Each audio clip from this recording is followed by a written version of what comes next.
notice there's a very serious connection between vampirism and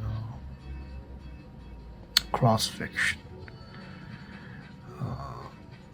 Not just visual and aesthetically. We can see the imagery being used in a lot of animation and films and things like that.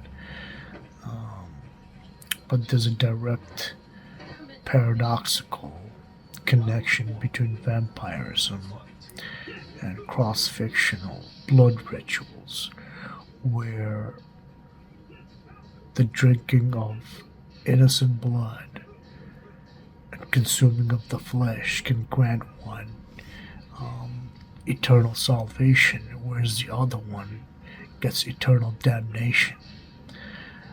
They get to both find eternal life or liberation through drinking of the blood.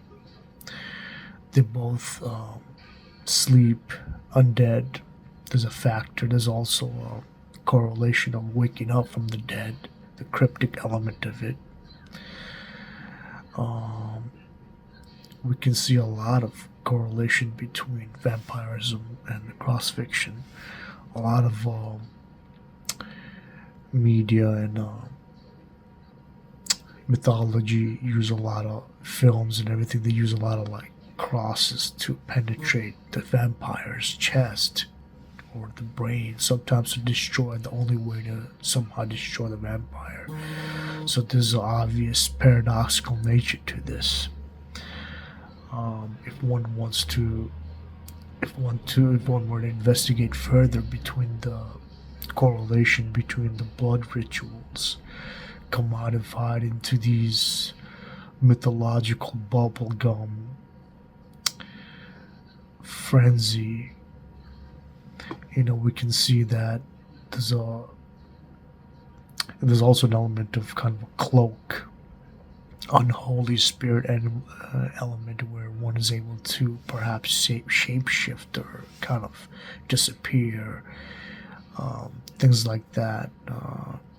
There's just a lot of correlations between it both. Not just the blood ritual aspect of it, but the whole consuming of the blood to find the salvation. If one were to give, if one were to say that that's the only way humans can reach salvation is through drinking of another human's blood, then at the same time you can say that the vampire also needs human consumption and blood drinking for its own eternal damnation. So in a similar manner, it's the mechanism that is being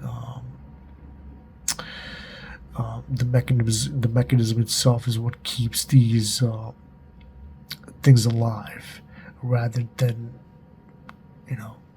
what they actually are, what they represent. But if you actually look at it, they're one and the same.